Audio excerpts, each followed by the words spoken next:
Hello guys, എല്ലാവർക്കും എൻ്റെ YouTube ചാനലിലേക്ക് നല്ലൊരു നമസ്കാരം. പിന്നെ ഇന്ന് ചതയദിന ഓണമാണ്.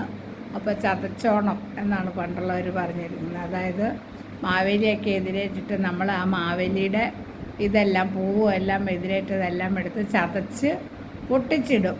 അതാണ് ചതയോണം എന്ന് പറയുന്നത്. നിങ്ങൾ കേട്ടിട്ടുണ്ടോ എന്ന് എനിക്കറിയില്ല. എന്തായാലും ഇന്ന് ഞാൻ നിങ്ങളോട് ഷെയർ ചെയ്യുന്ന മറ്റൊരു ബ്യൂട്ടി ടിപ്സ്, ഇന്നലെ കുറച്ച് പേരൊക്കെ എൻ്റെ ബ്യൂട്ടി ടിപ്സ് കണ്ടുള്ളൂ, എങ്കിലും ഞാൻ ഇന്ന് നിങ്ങളോട് ഷെയർ ചെയ്യുന്നത് തലമുടിയെക്കുറിച്ചാണ്. തലമുടി നരയ്ക്കാത്തവരാരും കഴിയില്ല. എൻ്റെയും തല മൊത്തം നരച്ചു തുടങ്ങി. കടഭാഗമാണ് ആദ്യം നരയ്ക്കുന്നത്.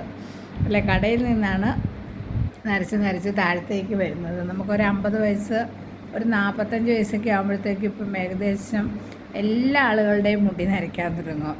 അപ്പം അതിന് എല്ലാവരും എളുപ്പവഴി ചെയ്യുന്നത്, ഞാനും ഉൾപ്പെടെ എളുപ്പവഴി എന്ന് പറയുന്നത് ബ്ലാക്ക്, അത് നമ്മുടെ ഡൈ ഏതെങ്കിലും മേടിച്ചിട്ട് കലക്കി അടിക്കും. ഒരാഴ്ച കഴിയുമ്പോൾ അത് വീണ്ടും വൈറ്റായിട്ട് വരും. പക്ഷേ അതൊന്നും അല്ല പ്രശ്നം.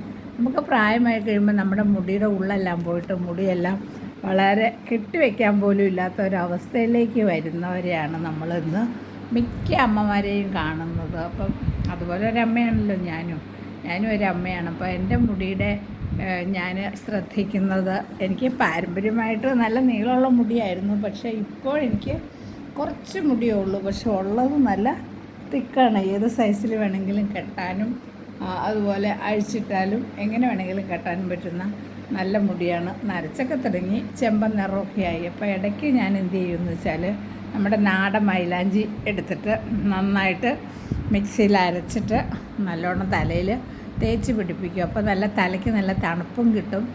അതുപോലെ തന്നെ തലമുടിക്ക് നല്ല നരച്ച മുടികളുടെ നീളത്തിലുള്ള മുടിയൊക്കെ ഒന്ന് വേറെ ഒരു ചെമ്പൻ കളറായിട്ട് വരും. ബ്യൂട്ടി പാർലറിലൊന്നും പോവാറില്ല. ബ്യൂട്ടി പാർലറിലൊക്കെ പോയാൽ ഒരുപാട് സമയം എടുക്കും. രണ്ടാമത് ഭയങ്കര പൈസയാണ്. അപ്പോൾ അത് വേണ്ടല്ലോ എന്ന് വിചാരിച്ച് സ്വന്തമായിട്ട് തന്നെ ചെയ്യും. പിന്നെ അതുകൂടാതെ ഒരു എണ്ണ കാച്ചി വയ്ക്കാറുണ്ട്. അത് ഒരു 5 ചെമ്പരത്തിപ്പൂവ്, 5 ഇതളിൻ്റെ ചെമ്പരത്തിപ്പൂവ്, കറ്റാർവാഴ, അതുപോലെ തന്നെ തുളസിയില, 2-3 കുരുമുളക്, പിന്നെ 5-6 കരിവേപ്പിലയുടെ ഇല, പിന്നെ 5-6 ഇത് നമ്മുടെ പനിക്കൂർക്കയുടെ ഇല, അതുപോലെ പനിക്കൂർക്ക, പിന്നെ തുളസി, ഇതെല്ലാ സാധനങ്ങളും കൂടെ ഇട്ട് ഒരു 1/4 കിലോ വെളിച്ചെണ്ണ അടുപ്പിൽ വെച്ചിട്ട് ഇതെല്ലാം കൂടെ അതിലേക്കിട്ട് നല്ലപോലെ മൂത്ത് പൊട്ടി അതിൻ്റെ സത്ത് അതിലേക്ക് ഇറങ്ങി അത് കഴിഞ്ഞിട്ട് നന്നായിട്ട് വറന്നായി കഴിയുമ്പോൾ കോരി മാറ്റിയിട്ട് ആ വെളിച്ചെണ്ണ എടുത്ത് വച്ചിട്ട് നമ്മളിങ്ങനെ കുളിക്കുന്നതിന് മുമ്പായിട്ട് തലയോട്ടിയിൽ ഇങ്ങനെ നന്നായിട്ട് തേച്ച് പിടിപ്പിക്കും. അപ്പോൾ ഇങ്ങനെ തലയോട്ടിയിൽ തേച്ച് പിടിപ്പിക്കും. എന്നാന്ന് വെച്ചാൽ തലയ്ക്ക് നല്ല തണുപ്പ് കിട്ടും. രണ്ടാമത് നമ്മുടെ തലയിൽ താരനുണ്ടാവില്ല. നമുക്ക് താരനിരുന്നാൽ ഇങ്ങനെ ചൊറിഞ്ഞുകൊണ്ട് നടക്കുമല്ലേ, പേനൊന്നും ആവില്ല, താരനായിരിക്കും. അപ്പോൾ ആ താരൻ പോകാനായിട്ട് ഈ എണ്ണ വളരെ ഉപകാരപ്രദമാണ്.